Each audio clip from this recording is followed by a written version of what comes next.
donner la parole maintenant à Madame la sénatrice de Guadeloupe, Madame Victoire Jasmin, qui va nous dire quelques mots. Ah oui. Oui. J'identifie le micro. Alors voilà. Tenez. Merci. Oui, bonsoir à tous et merci de me donner la parole. Je ne serai pas très longue et je tiens à féliciter d'abord la CTM et le président Letchimi pour cette belle initiative avec l'ensemble des partenaires qui sont là, parce que j'ai été invité par la CTM et c'est un plaisir pour moi pour deux raisons. Parce qu'il y a environ 10 jours, je n'aurais pas tenu le discours que je tiens aujourd'hui. Tout simplement parce que la délégation des Outre-mer, la délégation des Outre-mer du Sénat, a fait il y a quelques années, c'était en 2018, un rapport sur 2 volets. Une partie sur la prévention des risques naturels sur nos différents territoires, suite à Irma et Maria. Et le deuxième volet, c'était sur la résilience des populations. Et entre-temps, il y a eu la crise sanitaire, donc les choses n'ont pas tellement bougé. Mais il y a eu un point d'étape au mois de juillet dernier, avec les différents services concernés, la direction des Outre-mer, la direction générale, la DGOM, et aussi des personnes du ministère de la Transition écologique. Et j'ai voulu qu'il y ait ces points d'étape parce qu'il y a un certain nombre de recommandations suite aux 2 rapports, aux 2 volets, une centaine de recommandations imputables à l'État évidemment, aux collectivités et à tous ceux qui de près ou de loin doivent intervenir en tout cas pour ce qui concerne les risques naturels majeurs sur nos territoires. Et il y a eu entre-temps, alors entre le 7 juillet où il y a eu ce point d'étape avec les différentes directions concernées et la semaine dernière, il y a eu la tempête Fiona. Donc il y a eu un autre bilan que j'ai fait, et cette fois-ci avec toujours la délégation des Outre-mer, mais avec, il y avait d'autres auditions avant, mais il y avait aussi le directeur général, M. Alfonsi de la DGOM, qui était au Sénat, et il a entendu ce que j'ai dit. Et ce que je disais, à travers les travaux qui ont été faits entre-temps par l'État, sur l'ensemble de nos 100 recommandations, j'ai reçu un tableau avec, d'un côté, les différentes recommandations et de l'autre côté, les réponses qui étaient apportées. Et c'était un souhait pour qu'on puisse évaluer ce qui avait été fait pour pouvoir poursuivre. Et il y a quelques jours seulement, il y a tout juste une semaine, je disais que pour ce qui concerne les services de l'État, je le dis et je le répète, c'était il y a une semaine. Beaucoup de réponses étaient apportées. Et j'ai le tableau, mais bon, je préfère la co-construction, mais je ne vais pas annoncer ce que l'État doit annoncer, mais j'ai un certain nombre de réponses qui ont été apportées à la délégation des Outre-mer. Et je disais que j'étais quelque part satisfaite de l'avancée, de certaines avancées, et c'était aux collectivités de faire aussi avancer les choses et de faire leur part. Et je suis très heureuse, vraiment très heureuse de participer à ce séminaire pour plusieurs raisons. Parce que ça répond à un des besoins et compte tenu des différentes recommandations, on a un début de réponse. Ce ne sont pas toutes les réponses, mais c'est déjà un travail qui se fait, un travail de co-construction avec l'ensemble des partenaires, avec également les associations et avec, justement, avec les élèves, avec les jeunes qui vont prendre le relais et ceux, vous en avez parlé, ceux qui seront aussi à la limite les porteurs, ceux qui vont transmettre, parce qu'on va leur transmettre, c'est intergénérationnel. Et j'ai eu vraiment le plaisir de faire partie d'un atelier où il y avait des personnes ressources importantes qui étaient là, mais nous sommes allés à maternité, nous avons rencontré des gens avec une dame qui fait partie des résidents du quartier, maternité, mais qui fait aussi partie de la réserve. Et c'est important qu'on puisse impliquer les gens parce que sur notre passage, eh bien, comme elle connaissait tout le monde, les gens venaient vers elle et vers nous. Du coup, les gens voulaient savoir qui nous étions, mais ils voulaient aussi profiter de ce passage pour évoquer les difficultés qu'ils avaient, qui n'étaient pas forcément toujours en lien avec ce que nous faisions et ce que nous devions transmettre à ce moment-là. Mais on voit bien que le fait qu'il y ait une personne du quartier bien identifiée, eh bien, et elle aussi, elle nous apportait en même temps. Elle nous disait, voilà, dans cette maison, et voilà la situation de la personne. Donc, c'est très important. Alors, je vais profiter rapidement, si vous me le permettez, pour dire au monsieur qui a parlé de chlordécone, ne vous inquiétez pas. C'est vrai que c'est un sujet, mais la semaine dernière, avant de revenir, il y a eu une évaluation avec l'OPEX.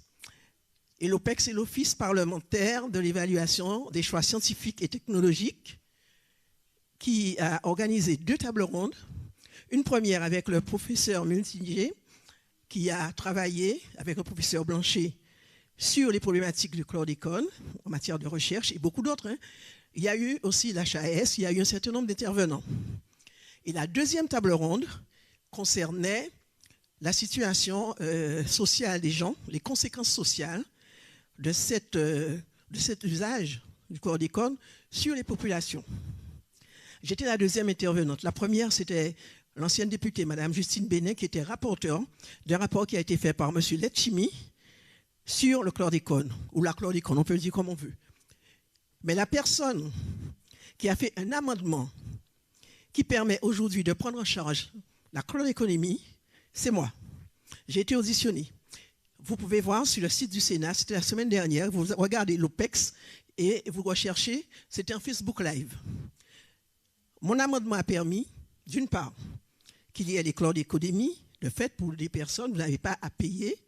Et la deuxième chose, qu'on puisse flécher un budget. Ça a été dit, et l'OPEX, depuis 13 ans, travaille sur cette problématique et fait des points d'étape. Donc j'ai été auditionné à la deuxième table ronde, et il y a eu également un des présidents d'association de la Martinique, ainsi qu'une présidente de la Guadeloupe, qui ont été auditionnés. Donc les choses avancent, ne vous inquiétez pas. C'est vrai qu'il faut peut-être s'inquiéter, mais je vous dis que c'est un dossier qui avance. Et la présidente qui était là jusqu'à la fin l'a constaté à partir de l'évolution quand même des choses.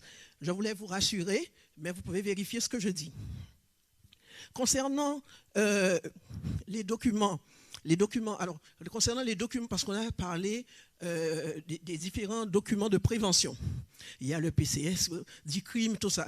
Les documents d'information concernant les risques majeurs. Il y a aussi les plans communaux de sauvegarde.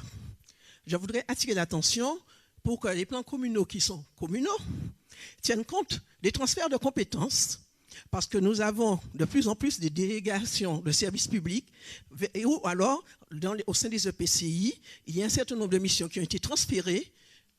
Ça peut être les déchets, l'eau, l'assainissement, l'électricité, enfin un certain nombre de choses.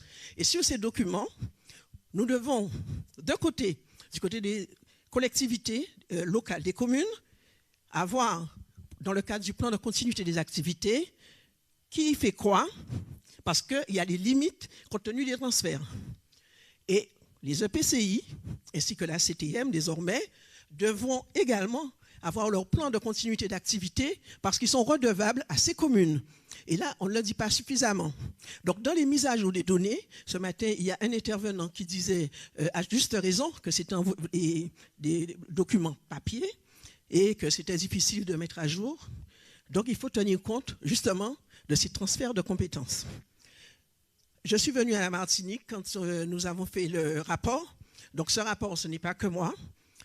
J'étais avec Mathieu Darnaud, mon co-rapporteur, mais aussi avec M. Magra, qui était président de la délégation, avec M. Arnel, qui n'est plus sénateur, ainsi que Magra. Et pour le volet résilience de la population, il y a 2 autres collègues qui ont d'autres responsabilités en ce moment. Moi, j'ai voulu me focaliser sur cette problématique parce qu'elle est importante pour nos territoires et il y a un déni jusqu'à un certain niveau, mais je me rends compte aujourd'hui que les choses sont en train de changer et je vous félicite, monsieur le professeur Safache, ainsi que toutes les autres personnes ressources, mais grâce à la CTM, les choses vont avancer et je crois que c'est important. Pourquoi je le dis? Il y a eu, lors de notre passage, alors le directeur de l'ARS de l'époque, c'était monsieur Patrick Roussel, qui fut avant directeur général du CHU. Et nous avons vu qu'il était important qu'il y ait aussi un volet santé et sanitaire. Parce qu'en fait, et là c'est à prendre en compte, pourquoi? Après les différents risques, on a quelquefois, on peut avoir des problèmes, je l'ai vu la dernière fois, après Fiona, je suis passé, j'ai accompagné le ministre délégué aux Outre-mer, et devant les maisons, il y avait beaucoup, enfin des choses que les gens étaient contraints de jeter malgré eux. Donc, des déchets, toutes sortes de déchets, des matelas et tout ça. Et il y a eu beaucoup d'eau. Donc, il y a des risques. vectoriel après, mais il y a aussi des risques avec les rongeurs, notamment, et on peut avoir des cas de leptospirose. Donc, il faut faire le lien par rapport à cela, mais il y a également au niveau des psychotraumas. Donc, je propose qu'il y ait également un centre régional, alors pour chacun des territoires, mais peut-être mutualiser les moyens aussi avec les personnes ressources existantes, mais un centre régional pour la prise en charge des psychotraumas. À Saint-Martin, on en a eu besoin. C'est à la Martinique avec Patrick Coussel et ceux qui étaient mobilisés déjà, ils sont allés à Saint-Martin, mais il n'y a pas eu suffisamment de réponses pour la prise en charge continue des personnes. Et ça, c'est important. Donc, je voudrais aussi mettre ça sur la table. Et il y a donc les plans ORSAN à mobiliser, mais aussi pour les psychotraumas, au niveau de l'alerte, et je voudrais vraiment qu'il y ait, en fonction du niveau d'alerte, que s'il y a une cellule régionale qui existe, qu'elle soit en même temps mobilisée que les pompiers et que les autres acteurs. Pourquoi? Parce que très souvent, c'est après qu'on prend en compte les personnes. Et dans l'intervention qui a été dite, et j'oublie le nom de madame, mais en fait, elle parlait de l'humain. Nous devons aussi humaniser, parce que nous parlons des biens, des personnes, nous parlons de beaucoup de choses, mais individuellement et humainement, ce que quelqu'un va peut-être banaliser, une autre personne, même dans une même famille, ne va pas la vivre de la même façon. Donc, il faut que nous puissions également tenir compte de cela. Parce que très souvent, là, on a entendu que les gens ne veulent pas forcément se déplacer parce qu'il y a une histoire, parce que pour beaucoup de choses. Mais chaque personne est unique. Donc, il y a un travail sur l'humain qu'il faut prendre en compte, sur chaque individu, pour permettre que les personnes adhèrent. Il faut qu'ils comprennent également. Et je l'ai entendu par... Et quelqu'un qui a parlé, qui disait que bon, on ne comprend pas forcément les messages. Le travail de proximité est important, donc je vais m'arrêter là, mais le lien avec les risques sanitaires est important à faire, les risques psychosociaux, c'est important, et dans les documents, là je termine là, c'est important également. Je vous remercie.